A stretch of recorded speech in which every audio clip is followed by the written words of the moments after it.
1946 में जिस इमारत की तामीर शुरू की गई थी, असल में उसकी नींव बहुत पहले ही रखी जा चुकी थी।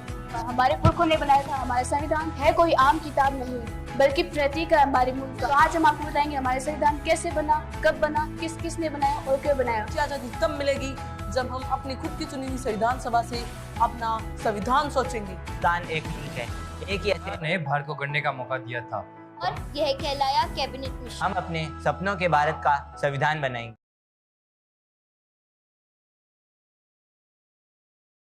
सनराइज इंटरनेशनल पब्लिक स्कूल नेचवा के कक्षा 11वीं एवं 9वीं के विद्यार्थी संविधान निर्माण के कुछ अंशों के डिबेट को प्रस्तुत करने जा रहे हैं, जो इस प्रकार है। कैबिनेट मिशन के सदस्यों के साथ संवाद, वॉइस रॉय एंड संविधान सभा के सदस्यों के बीच संविधान निर्माण पर संवाद, डॉक्टर BR अम्बेडकर द्वारा वाचन। 26 नवंबर 1949 के दिन डॉक्टर BR अम्बेडकर द्वारा मसौदा पेश करना और उसका पारित होना। यह कोई आम किताब नहीं, बल्कि प्रतीक है हमारे मुल्क का। हमारे पुरखों ने बनाया था। हमारा संविधान, हमारा कॉन्स्टिट्यूशन, हमारा आइन। तो आज हम आपको बताएंगे हमारे संविधान कैसे बना, कब बना, किसने बनाया और क्यों बनाया। तो आइए चलते हैं वहाँ जहाँ से कहानी शुरू हुई थी हमारे संविधान की। मगर यह काम मुश्किल होते हुए भी बहुत आसान था। उस काम के मुकाबले जो इस संविधान की कल्पना कर उसे लिखित रूप देने वालों ने इस काम को पूरे 3 साल लगाकर किया था, क्योंकि यहाँ पर कल्पना केवल एक किताब की नहीं थी। यह एक तस्वुर था, एक नए मुल्क का, एक नए समाज का, एक नई संस्कृति का, जो आज से पहले इस संसार में कभी नहीं देखी गई। दिसंबर 1946 में जिस इमारत की तामीर शुरू की गई थी, असल में उसकी नींव बहुत पहले ही रखी जा चुकी थी। 1857 की क्रांति के दौरान बाकी सिपाहियों ने भी हिंदुस्तान का एक अलग संविधान बनाने की कोशिश की थी। उनका विद्रोह तो जल्द ही दबा दिया गया था, लेकिन आजाद देश का अपना आइन बनाने का सपना न कभी दबा था न हारा था। जैसे जैसे महात्मा गांधी जी के नेतृत्व में आजादी की आवाज तेज हुई, तो अपना संविधान बनाने की मांग भी और तेज होती। Mr. Gandhi, what is the planning for making of the constitution for independent India? My mentor Gopal Krishna Gokhale presented to British government or not on constitution in 1942, and the Britishers said yes, we will accept after the war. Now they are saying they made constitution for us. It's Indian constitution. It made and framed only by the Indians. What will you do with the spinning wheel, Mr. Gandhi? This is my secret weapon to drive the British ruler away, so that we have the power of making constitution of our own. अब गांधी जी के नेतृत्व इतिहास ने हमें दोबारा नए भारत को गढ़ने का मौका दिया था। कांग्रेस नेता और आला वकील पंडित मोतीलाल नेहरू ने 1928 में एक रिपोर्ट तैयार की, जिसे नेहरू रिपोर्ट या स्वराज संविधान के नाम से भी जाना गया। उसके बाद उनका बेटा जवाहरलाल नेहरू कांग्रेस का अध्यक्ष बना, तो उस युवा नेता ने हिंदुस्तान के अपने संविधान के सपने को और सटीक तरह से सबके सामने रखा। आजादी दी नहीं जाती, आजादी किसी कानून के नुक्ते को बदलकर नहीं मिला करती। इस तरह तो नए निजाम के नाम पर अंग्रेजों की पुरानी गुलामी को और मजबूत किया जाएगा। हमें सच्ची आजादी तब मिलेगी जब हम अपनी खुद की चुनी हुई संविधान सभा से अपना संविधान सोचेंगे, अपना आइन तय करेंगे, अपना कॉन्स्टिट्यूशन बनाएंगे। माता की जय। जवाब में अंग्रेजों ने सन 1935 में गवर्नमेंट ऑफ इंडिया एक्ट बनाया। यह एक्ट न केवल भारतीयों की उम्मीदों से बहुत कम और अलग था, बल्कि इसकी वजह से कांग्रेस और मुस्लिम लीग के लोगों के बीच दूरियां और बढ़ने लगी।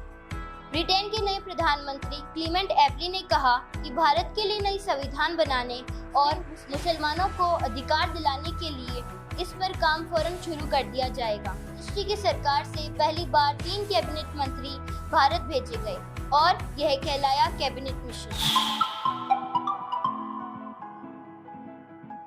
Believe me, India will be much better place after you leave us ourselves. Preciously, what we are doing, Mr. Gandhi, our rule is the fear. It might be possible to minimize the violence, the bloodshed, which is predicted in the subcontinent when we break India into Hindustan, Pakistan, and Princestan. Then don't break India. But what about Mr. Jinnah's Pakistan? Why will you listen, my brother Jinnah, when you are not ready to listen to others? Viceroy की कोठरी में बैठक लग रही थी। वहाँ भारत भर की सारी अहम हस्तियाँ जमा हो रही थी। कांग्रेस की तरफ से कांग्रेस के अध्यक्ष मौलाना अब्दुल कलाम आज़ाद सत्ता में थे।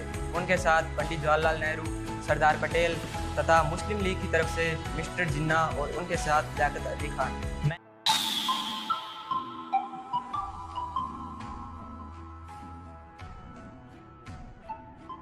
और मेरे साथी इस वक्त यहाँ पूरे हिंदुस्तान की आज़ादी की पेशकश के लिए मौजूद है। बाकी मसाइल दो हम हैं जो हम बाद में भी तय कर सकते हैं। हम अपने सपनों के भारत का संविधान बनाएंगे, सपने जो हिंदुस्तान में मुसलमानों के लिए भयानक बन जाएंगे अगर हम कांग्रेस की मनमानी को नहीं रोक पाए तो। इसलिए महत्वपूर्ण है कि हिंदुस्तान में मुसलमानों के अपने अलग इलाके हों और वे खुद अपना संविधान बनाएं। What are the groups in your mind, Mr. जिन्ना? मुस्लिम अक्सरियत के सारे सूबे जैसे सिंध, पंजाब, बलूचिस्तान और नॉर्थ वेस्ट फ्रंटियर प्रोविंस पहले ग्रुप में होंगे तथा असम, बंगाल दूसरे ग्रुप में होंगे। मिस्टर जिन्ना, आपकी तजवीज़ के बाद बाकी हिंदुस्तान में क्या बचेगा संविधान बनाने के लिए? कृपया आप बताएं। The rest of the India and the central and the south. And what happens to the princely states? अगर प्रिंसली स्टेट्स चाहे तो अपनी अपनी संविधान सभाएं बना सकते हैं। It is not acceptable to us. We are here to discuss the fate of our united India, not to break India into pieces. And this is the purpose of this mission. I'm afraid we have no business being here. यह पेशकश हमारे मुल्क को बांटने की एक कोशिश है। हम इस तरह की किसी भी पेशकश के सख्त खिलाफ हैं। हिंदुस्तान एक मुल्क है। आप सुन रहे हैं लियाकत अली खान साहब। हिंदुस्तान एक मुल्क है। एक ही असेंबली इसका आयन बना सकती है। तो वो मजहबों के चुने हुए मेम्बरेन और राज्य रजवाड़ों के भेजे हुए नुमाइंदे भी शामिल होंगे। लगभग 3 सालों के संविधान निर्माण के समय में संविधान सभा में बहुत सारे प्रस्ताव और अनुच्छेद रखे गए और पास भी किए गए और बिल्कुल अंत में पारित हुई हमारी उद्देशिका यानी प्रियम्बल, जो कि हमारे संविधान में सबसे पहले आते। This is a philosophical vision document of our constitution. इस उद्देशिका की नींव संविधान सभा के 5वें दिन यानी 13 दिसंबर 1946 को रखी गई, जब पंडित जवाहरलाल नेहरू ने एम्स एंड ऑब्जेक्टिव रिजोल्यूशन संविधान सभा में रखा था।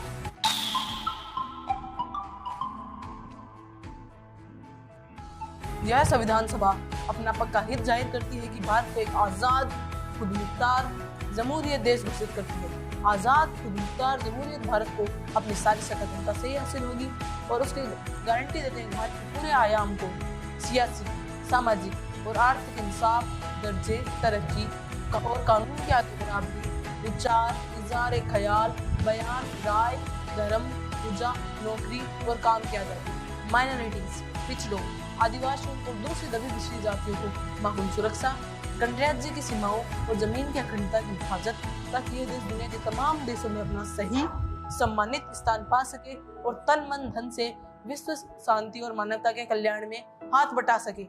आगे संविधान सभा में जो कुछ भी किया गया वह प्रस्ताव रखे गए, उनका मार्गदर्शन पंडित जवाहरलाल नेहरू द्वारा किया गया। यही प्रस्ताव था। जब अलग अलग कमेटियों, विद्वानों, सभा के सहयोग से पूरा संविधान बना तो मई 1949 में इसकी उद्देशिका भी सामने रखी गई और यह काम ड्राफ्टिंग कमेटी के प्रधान डॉक्टर भीमराव अंबेडकर द्वारा किया गया।